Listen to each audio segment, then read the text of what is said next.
Hola, gracias por acompañarnos nuevamente en la serie México y los signos de los tiempos. Hoy nos encontramos en este espléndido lugar que ha sido testigo de la historia, el Castillo de Chapultepec. Y vamos a tratar el tema de los niños héroes y la guerra con Estados Unidos. Para ello contamos con la presencia del licenciado Antonio Velasco Piña. Licenciado, bienvenido. Muy buenos días. Usted tiene un libro que tituló Los Siete Rayos, en el que habla de los niños héroes. Hoy que nos encontramos aquí en el castillo, ¿nos podría decir qué le transmite este lugar? Bueno, el castillo de Chapultepec y en general todo el bosque de Chapultepec es uno de los lugares más llenos de historia en México. Es un lugar que ha sido considerado sagrado durante muchos siglos, incluso me atrevería yo a decir milenios. Cuando los cronistas españoles de la época del virreinato empezaron a recopilar la historia del bosque, en una primera etapa sintieron que su historia era relativamente reciente, o sea que a partir de 1326, cuando habían llegado los aztecas al Valle del Anáhuac, ellos habían empezado a hacer historia en este lugar. Pero posteriormente esos mismos cronistas, cuando empezaron a enterarse de toda la etapa tolteca, se dieron cuenta que ya para los toltecas, muchos siglos antes de la existencia de los aztecas, Chapultepec era considerado un lugar sagrado, y lleno de leyendas, y lleno de mitos, y lleno de acontecimientos muy importantes que determinaron la historia de los toltecas. Pero en épocas más recientes, las excavaciones arqueológicas que se han hecho aquí en Chapultepec han venido a demostrar que ya desde la etapa teotihuacana, sí, Chapultepec era un bosque sagrado. O sea, estamos hablando de 3.000 años de historia. Y esos 3.000 años de historia han dejado su huella en este lugar. Los acontecimientos que aquí han ocurrido han sido muchos de ellos determinantes en la historia de México. Desde luego el más reciente y el más conocido pues es justamente la epopeya de los niños héroes en este lugar, en este castillo. Licenciado, para profundizar más acerca y hablar de los niños héroes, ¿nos podría dar algunos antecedentes históricos que preceden estos hechos, como es la anexión de Texas a Estados Unidos? Así es. Recordemos que cuando los Estados Unidos logran su independencia en 1776, inicia una expansión enorme.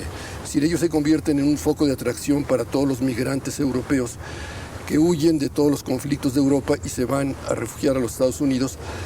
Y llega un momento en que hay una sobrepoblación en lo que fueron las 13 colonias inglesas de Norteamérica, y ellos inician una expansión que primero es comprando territorios, como fue el caso de la Luisiana, que se lo compran a los franceses, y de la Florida, que se lo compran a los españoles. Ajá. Pero después quieren continuar su expansión, y entonces ya cuando México es independiente, en 1825, le hacen la propuesta de comprar Texas. Desde luego el gobierno mexicano la rechaza. En 1827 vuelven a hacerle una propuesta de comprar Texas, que es nuevamente rechazada, y entonces ellos inician una política muy maquiavélica, que fue enviar a un señor que es nefasto en nuestra historia, que fue Poinsett, el embajador norteamericano, que va propiciando una serie de divisiones. Empieza a manipular a la población tejana, ¿no?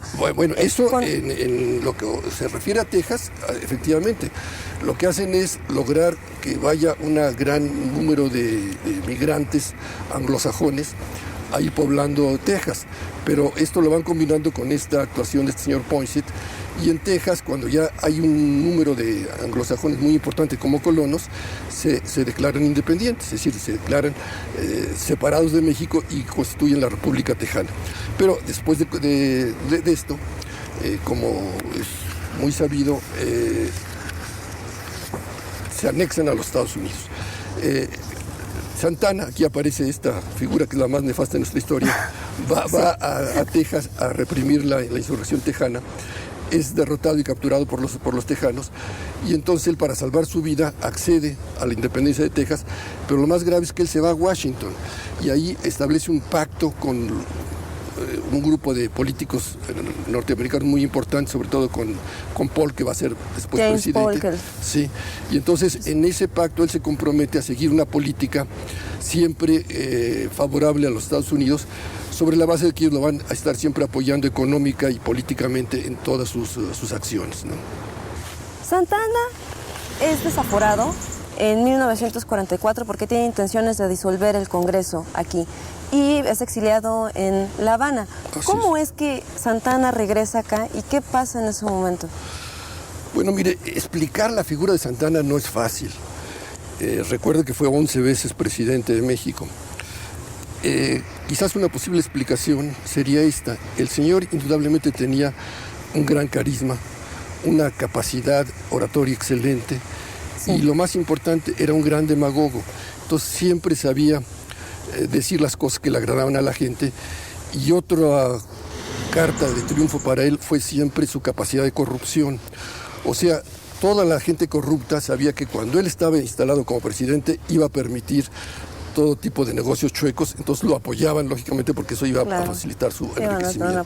Entonces, claro, como resultado de la guerra de Texas, en que él obtiene el apoyo de los Estados Unidos, pero en México se genera un gran rechazo a su figura, entonces a él lo exilian, pero cuando los Estados Unidos inician la invasión de México en 1846, en marzo, se dan cuenta que no va a resultar tan fácil el invadir a México porque empieza a haber en toda la población del norte de México un gran rechazo. A mí me impresionó mucho cuando me enteré que, por ejemplo, en Tamaulipas, la parte norte de Tamaulipas, cuando es invadida por los Estados Unidos, los habitantes de esa región no solo emigran hacia México para no quedar dentro de la zona invadida, sino que incluso sacan a sus muertos de los panteones y se los traen a México, ¿no? Entonces esto les hace ver a los Estados Unidos que no va a ser tan fácil invadir a México.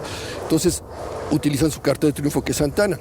Aun cuando los puertos de México ya estaban bloqueados por la Marina norteamericana, este bloqueo se abre para permitir la llegada de Santana. Entonces los esbirros de él, concretamente el general Mariano Salas, da un golpe de estado y Santana llega a la capital y es recibido como el héroe, como el que va a salvar a México, ¿no? Entonces él inmediatamente inicia una gran cantidad de discursos y de demagogia. A la Iglesia Católica le saca un buen préstamo de dinero, arma un excelente ejército y sale a combatir entre comillas a los Estados Unidos. ¿Cuáles son los hechos que detonan o que determinan la guerra, que se declare la guerra entre México y Estados Unidos? El que siguiendo su política de América para los americanos, ellos inician una invasión de México con la intención de anexarse a todo México para ellos, ¿no? Es decir, ya no se trata nada más de quedarse con Texas, sino se trata de anexar a todo México. Esta invasión avanza. En Monterrey hay una gran resistencia en la que incluso participan muchas mujeres combatiendo, y la mayor parte de los habitantes de Monterrey, cuando Monterrey es ocupado por las tropas norteamericanas, se salen de la ciudad para no soportar esa indignidad. Y entonces el ejército que organiza Santana va a combatirlo. Ahorita se nos hace como que imposible este enfrentamiento, pero en esa época no eran las circunstancias a las actuales. O sea, ¿cuáles eran las ventajas y las desventajas que tenían los dos oponentes?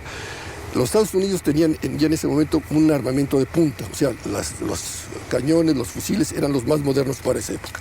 En cambio, el ejército mexicano tenía el mismo armamento que había sido del ejército colonial, no había tenido el gobierno dinero para repararlo.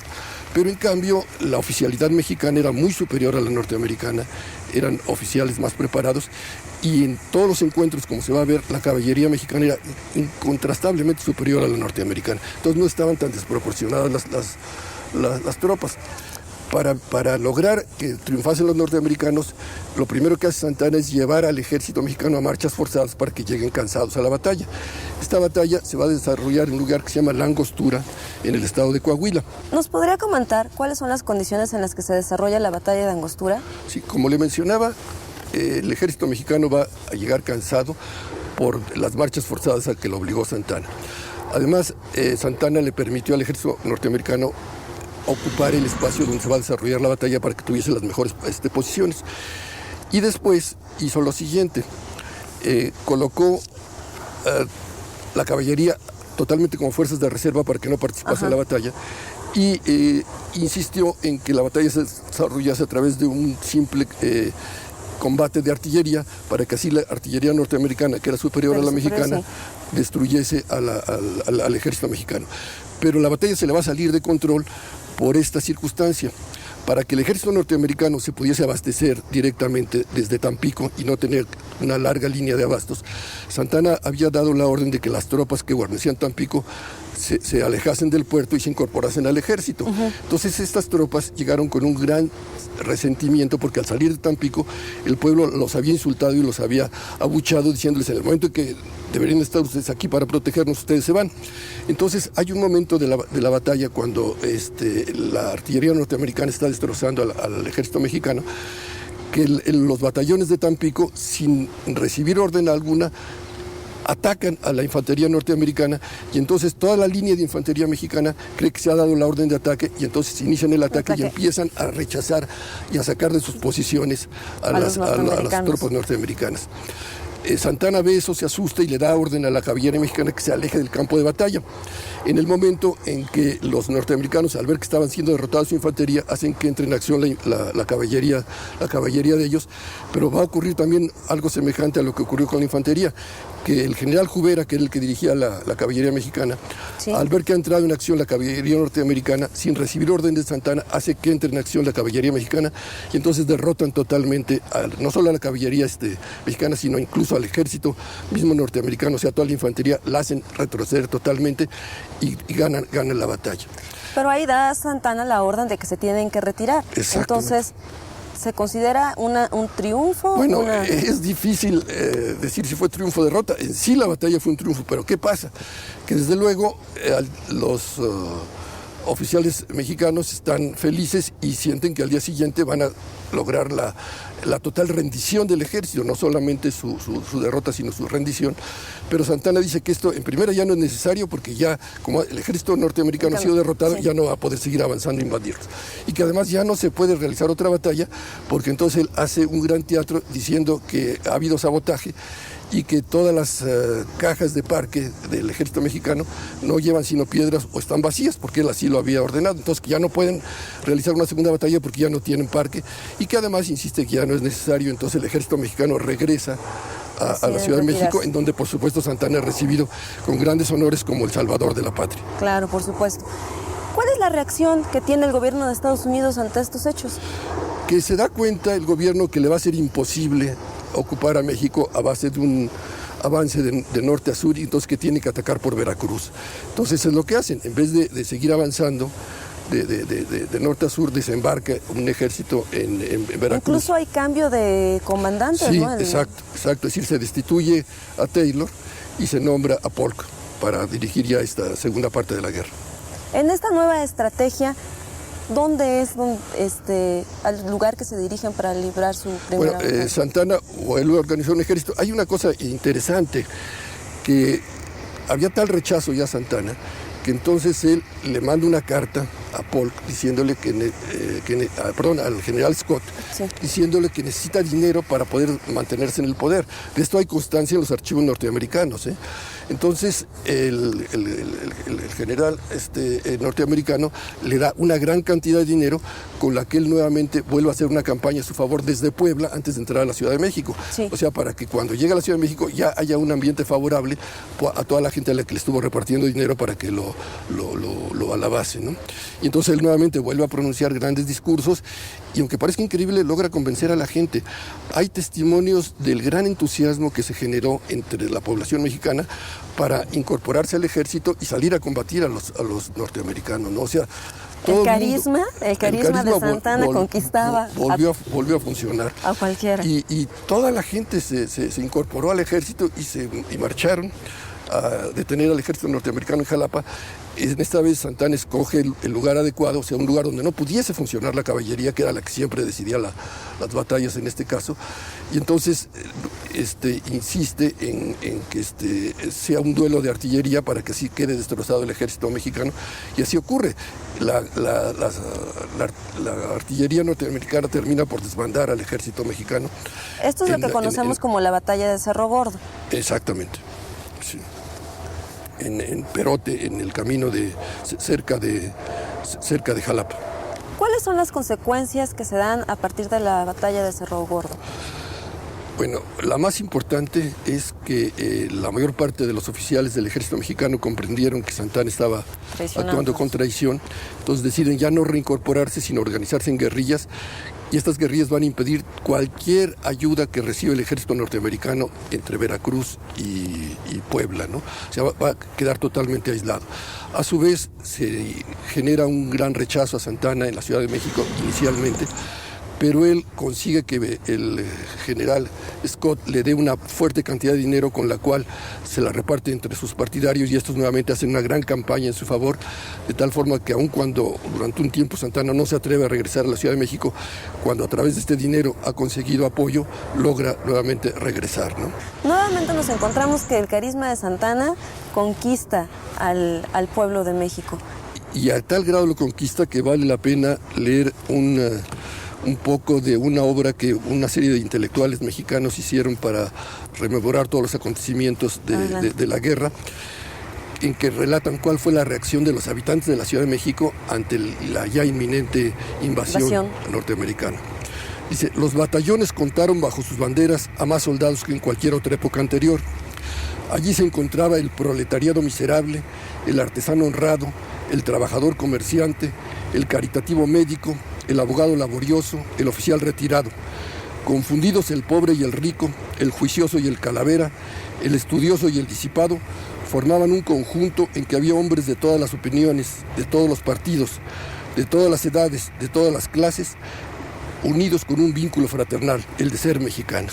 O sea, toda la población de la Ciudad de México se alistó para salir a combatir a los norteamericanos. Existía un fuerte espíritu patriota dentro del pueblo mexicano. Y hubo otro detalle también importantísimo, que en aquella batalla de la Angostura, los mexicanos habían capturado mucho material norteamericano, entonces trajeron un cañón norteamericano, lo llevaron a la fundición de cañones de México y lo copiaron, incluso lo mejoraron, de tal forma que se empezaron a hacer en México cañones ya superiores a los norteamericanos, con los que se esperaba derrotarlos, ¿no?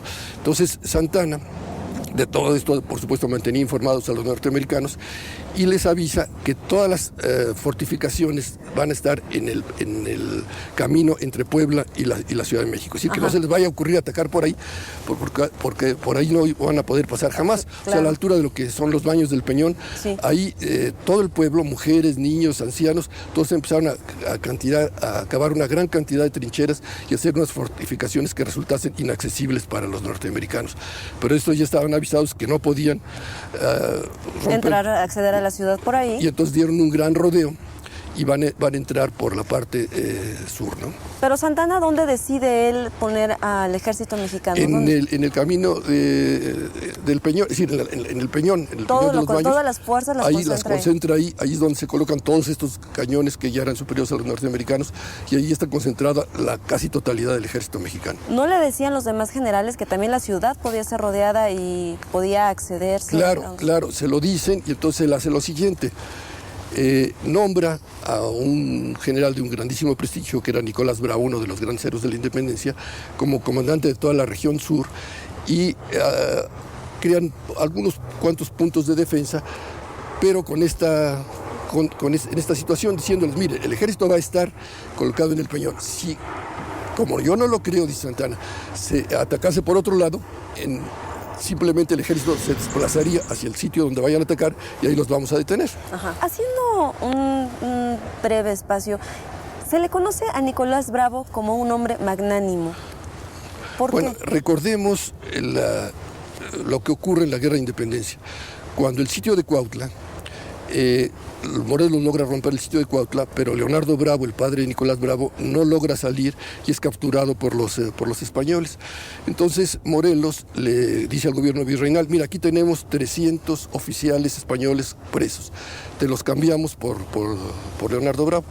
El gobierno virreinal no acepta y mata a Leonardo Bravo. Ajá. Incluso le da la muerte de garrote vil, que era la que se destinaba a los peores criminales.